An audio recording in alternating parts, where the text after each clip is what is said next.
Chemine-t-on vers une nouvelle crise au sein des universités publiques? C'est la question que nous posons dans cette émission. Mamadou Boyi Diallo, nous avons vu ce préavis de grève du syndicat du Sénasur, il faut le préciser.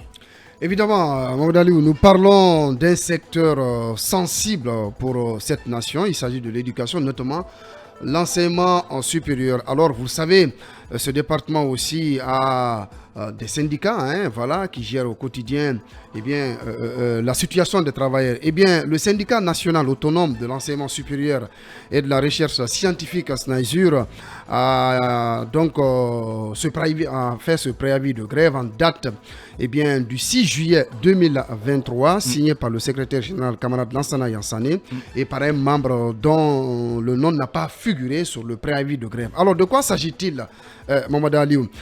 C'est que le SNAISUR... Il y a combien de points d'ailleurs? Il y a 11 points de revendication. Nous ne pourrons pas parler de tous ces 11 points. Nous allons mettre le focus sur les points les plus essentiels, les plus, en tout cas, illustratifs de la détresse dans laquelle certainement ces enseignants sont plongés. Alors, je remarque d'abord dans le préavis de grève ce passage. Le SNAISUR dit clairement que vu les multiples tentatives de rencontrer donc Madame la ministre de l'Enseignement supérieur et de la Recherche scientifique et de l'innovation sans succès. Ça veut dire qu'en amont, il y a eu un travail qui consistait justement à rencontrer Madame la ministre pour sans doute exposer les 11 points de revendication contenus dans ce préavis de grève et à en croire, n'est-ce pas, ce syndicat, en attendant de recouper tout cela avec le département, qu'il y a eu des tentatives de rencontre mais qui n'ont pas, n'est-ce pas, abouti.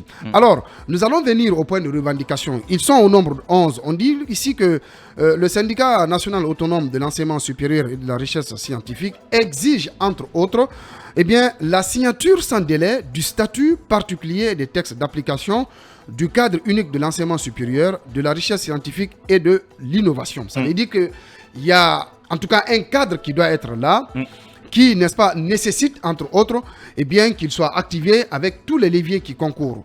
Un autre point de revendication, c'est l'engagement à la fonction publique des contractuels de l'enseignement, des institutions plutôt d'enseignement supérieur et des centres de recherche. Je pense que là, c'est un point qui est très important, puisque vous le savez, que ce soit au niveau de l'enseignement préuniversitaire ou de l'enseignement supérieur, il y a des enseignants contractuels, n'est-ce pas, qui sont là, qui continuent, n'est-ce pas, de donner des cours. Là aussi, des enseignants contractuels, il faut le préciser. Évidemment. Il y a aussi d'autres enseignants contractuels dans l'enseignement général qui réclament d'être intégrés à la fonction publique. Donc, qui continuent d'exercer, qui continuent de donner des cours, mais qui ne sont pas pris en charge. Et cela est en désaccord avec les engagements quand même des autorités. Vous le savez, en prenant le cas de l'enseignement pré-universitaire, il y avait cet engagement, n'est-ce pas, des autorités de la transition, de tout faire pour, n'est-ce pas, régler la situation des enseignants contractuels. Mais jusqu'ici, cette situation n'est pas réglée. Alors, c'est le même cas au niveau de l'enseignement supérieur.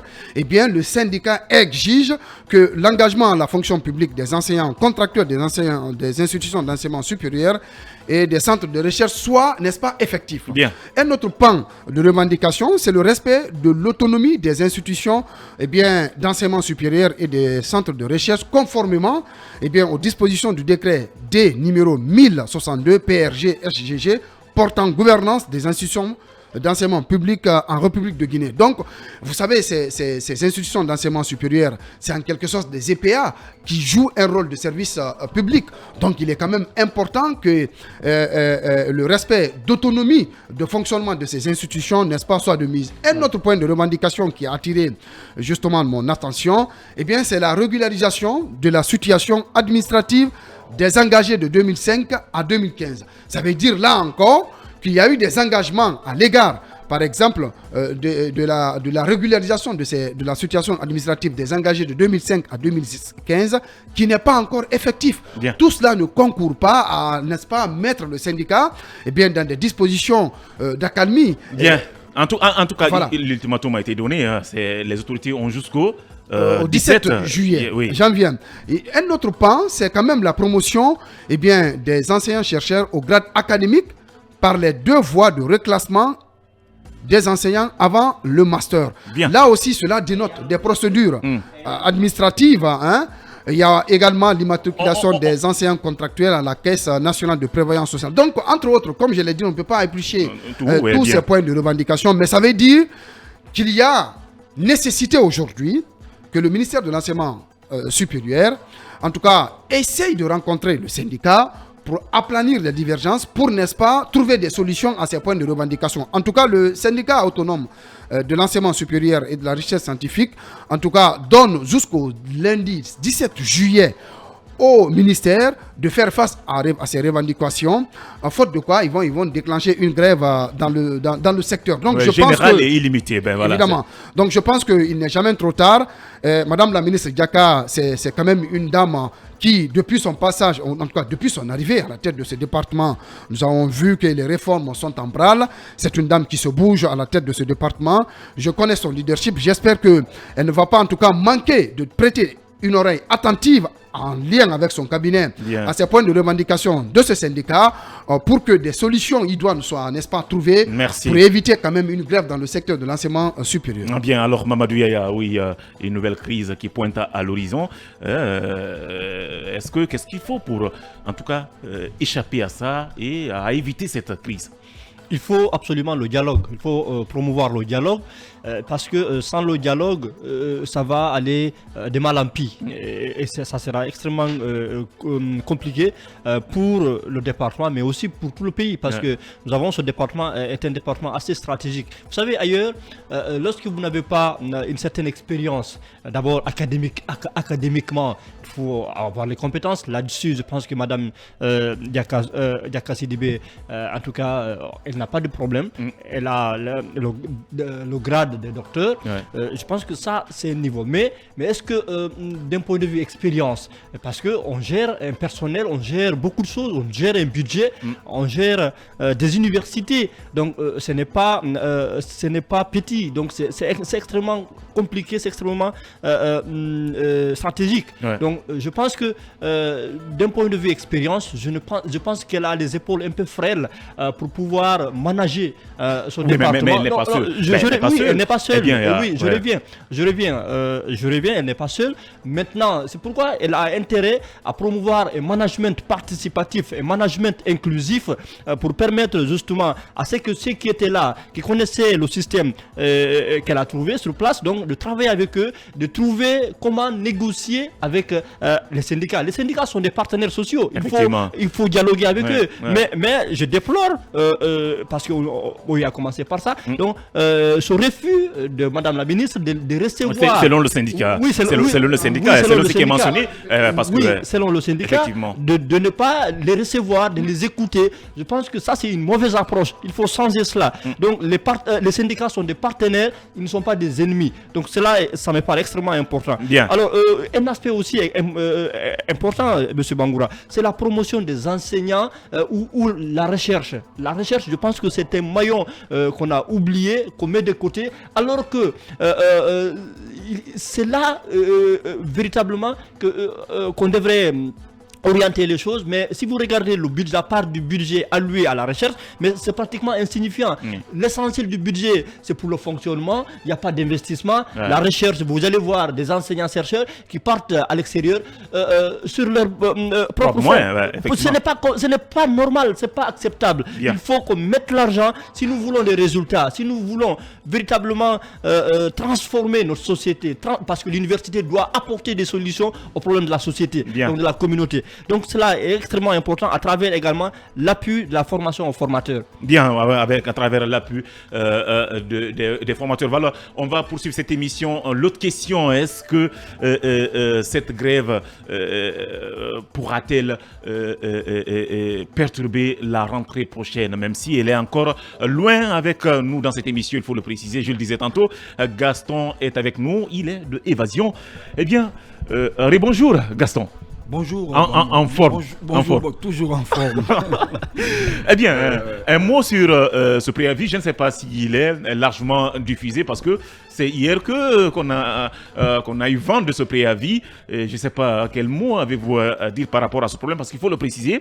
Et tous ces problèms énumérés, je ne pense pas que c'est des problèmes qui datent toujours d'hier. Eh bien, c'est des problèmes antérieurs depuis le régime d'Alpha Condé. Vous savez, notre système éducatif est gravement malade. Il faut oser le dire, Bangoura. Mais moi, je voudrais que vous compreniez que les Guinéens pensent que gréver, c'est un crime. Mais c'est un droit pour tout travailleur. Un droit légitime, je dis bien. Ouais.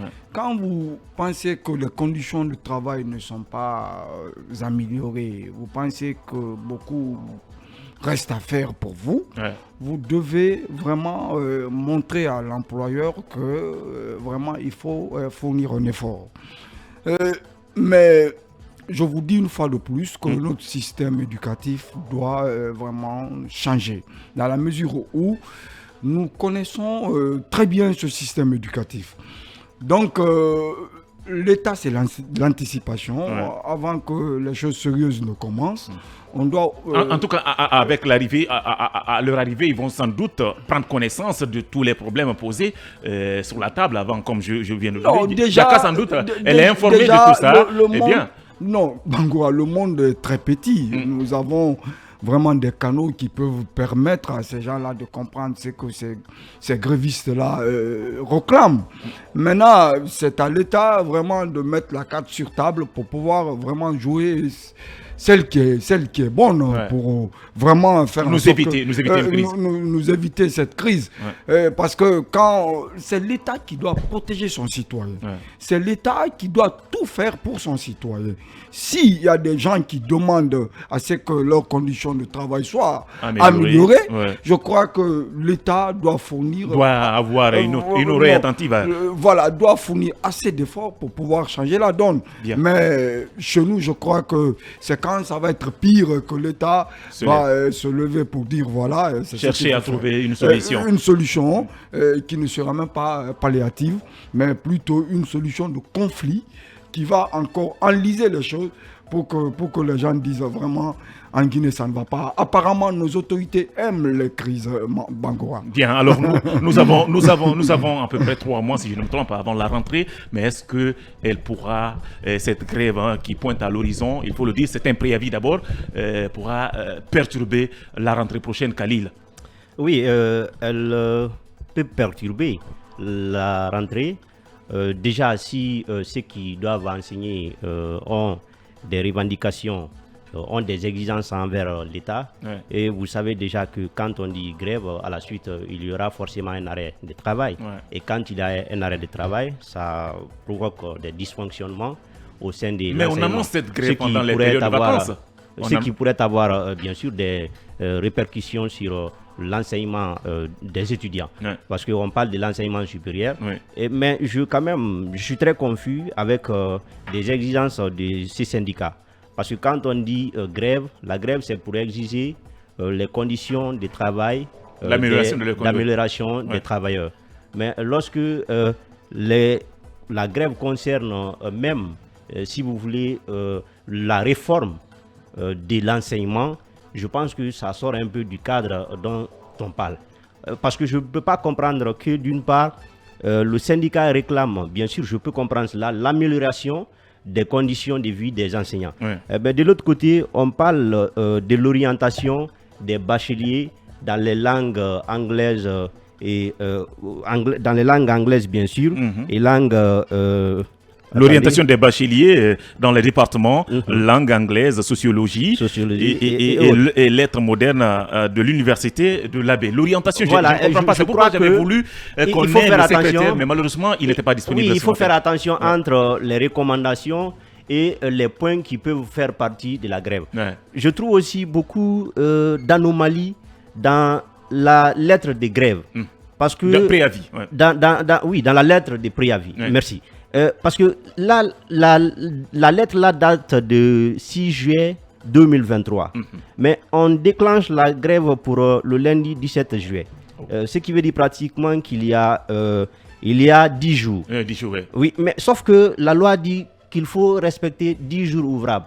Et quand vous prenez les 10 jours ouvrables, le dimanche ne fait pas partie. Parce que le dimanche n'est pas un jour ouvrable. Effectivement. Donc, je ne sais pas, c'est très grave de la part des enseignants quand même, parce que là on parle des enseignants. Je pense qu'il fallait être très rigoureux avec soi-même. Non, c'est l'enseignement. Et on dit enseignant. Ils sont censés connaître ça. Ils sont censés connaître ça. ça. Et surtout, c'est le B.A.B.A. Pour un syndicaliste. Pour un syndicat. Et je pense aussi que l'enseignement supérieur, comme on est en train de le dire, il y a bien sûr des juristes parmi eux. Donc, on devrait être vigilant pour ne pas faire de telles erreurs de bas niveau. Parce que moi, je pense que je pouvais comprendre avec des étudiants, je pouvais comprendre avec des élèves, mais là, on parle des enseignants. Mais est-ce qu'il faut mettre un focus sur peut-être... Oui, c'est important. C'est important. C'est important. C'est important. Oui, c'est important. Bien. Maintenant, dans les revendications, je trouve aussi qu'on parle de l'engagement des contractuels à la fonction publique, comme d'ailleurs de l'autre côté aussi, l'enseignement général, on parle aussi. Mais il faut quand même dire que quand vous voulez faire des revendications, vous devriez vous baser sur une loi. Sauf que je n'ai pas connaissance d'une loi qui exige que des contractuels peuvent être intégrés à la fonction publique. Ça ne veut pas dire le principe de recrutement, d'intégration à la fonction publique, tout le monde le sait, c'est le concours. Ouais. Donc vous ne pouvez pas exiger qu'on échappe au concours pour que vos désirs soient bien sûr satisfaits. Je suis d'accord qu'il faut une grève pour que les revendications soient respectées, pour que les conditions de travail soient améliorées. Mais en le faisant, il faut faire attention, il faut tenir en compte certains aspects. Il faut être dans la légalité. Mais quand vous demandez quelqu'un à être... Bangoua, excusez, les conventions légalement établies tiennent lieu de loi à ceux qui les ont faites. Si l'État fait croire à ces gens-là que celui qui fait 3 ans ou 4 ans, on ne sait pas sur quelle base il l'État l'avait dit, Khalil le reconnaît, parce que je parle sous le contrôle de Khalil, s'il vous plaît. Nous sommes tous des journalistes. L'État avait dit ça. Maintenant que on doit gréver. C'était mieux que on doit gréver. Le secrétaire s'exprime, mais malheureusement, je le précise, je l'ai eu au téléphone, mais il m'a fait comprendre qu'il a une formation, il ne pourra pas intervenir. Il allait mieux nous aider sur ce cas. Mais moi, je voudrais qu'on reste focus sur ce préavis, sur ce qui va arriver les prochains mois. Je vais terminer. Si vraiment les dispositions ne sont pas prises. Je vais terminer. Je l'ai dit, peut-être que Morel a pris part à la signature de cet engagement, mais moi je n'ai pas connaissance de cet engagement. Ce que je voudrais dire, quand même, ça ne tient pas à la légalité, parce que moi je ne défends pas quelque chose qui n'est pas légal. Je comprendrais s'il y avait une loi qui prévoyait que quand vous faites telle année contractuelle dans l'enseignement ou alors dans l'administration publique, vous pouvez être intégré à la fonction publique, sauf que ce n'est pas le cas. Maintenant, j'interpelle aussi quand même les autorités, parce que quand on dit grève, c'est un temps de négociation. Ce qui veut dire que le syndicat vient d'ouvrir une boîte de négociation et appeler l'État afin de venir pour discuter avec lui. Maintenant, il appartient à l'État aussi de prendre ses responsabilités, parce que, comme je l'ai dit, si la grève va au bout, ça va être un arrêt de travail. Ça va affecter. Et quand c'est un arrêt de travail, vous savez ce que ça peut donner. Yulde, qui s'impatiente, voilà. J'aimerais vous entendre sur cette menace. Bien sûr, merci beaucoup. Je voudrais dire que, à mon avis, ces différents points de revendication ne datent pas d'aujourd'hui. Quelqu'un l'a rappelé tout à l'heure dans ce studio. C'est des points de revendication qui datent de plusieurs années. On a vu cela pendant le régime d'Alpha Condé. Mais le problème, il est où?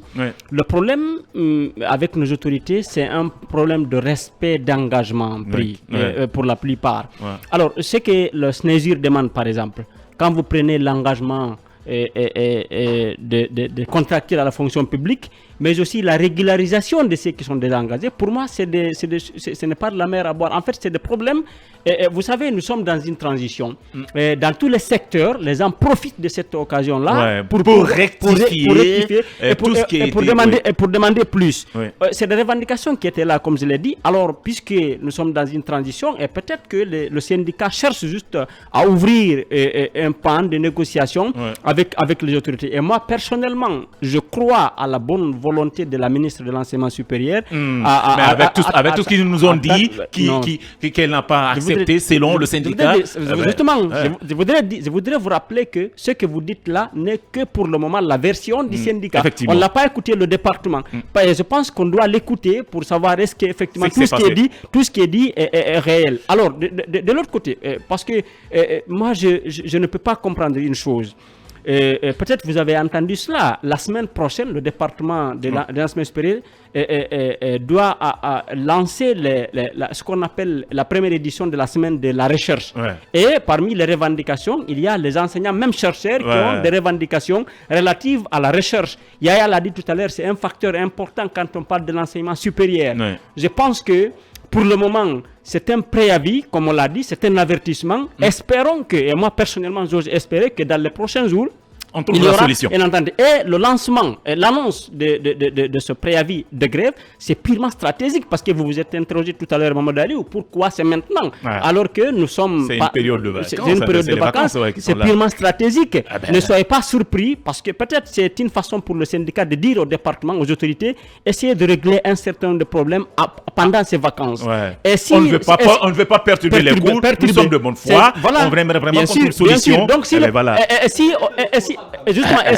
responsable, bien sûr, c'est une démarche responsable. Et si la solution n'est pas trouvée, en ce moment, ne soyez pas surpris de voir dès la rentrée prochaine que les cours soient perturbés au sein de l'université. C'est ce qu'il faut demander aux autorités, notamment au département concerné, d'éviter. Parce qu'on sait ce que ça veut dire quand les enseignants, surtout au niveau de l'université, sont en grève. Aujourd'hui, le ministère de l'enseignement supérieur et celui de l'enseignement de l'éducation nationale, l'enseignement préuniversitaire, pour moi, doivent s'associer pour régler un certain nombre de problèmes, c'est notamment relatif au cas de ces enseignants contractuels. Il existe ces enseignants contractuels qui demandent d'être régularisés, qui demandent d'être engagés au niveau de l'enseignement général préuniversitaire. Donc, ça existe au niveau de l'enseignement supérieur. Je pense que ces deux départements doivent s'associer pour voir dans quelle mesure il faut trouver solution à ce problème avant la rentrée prochaine. Avant la rentrée. Sinon, le pire risque d'arriver. Je ne le souhaite pas parce qu'il faut le préciser. Du côté de l'enseignement préuniversitaire aussi, la bombe elle est toujours là, on n'a pas trouvé solution. Oui, Hassat Lamarana. Voilà, donc moi je me dis ici qu'on devrait dépasser ce stade de dire qu'il faut vraiment l'amélioration des conditions de vie ou de travail des enseignants, ou en tout cas l'intégration des contractuels. Nous devons dépasser ce stade-là parce que les autres pays évoluent. L'éducation, c'est la base. Et quand vous entendez qu'un pays évolue, il faudrait vraiment qu'il y ait cette éducation.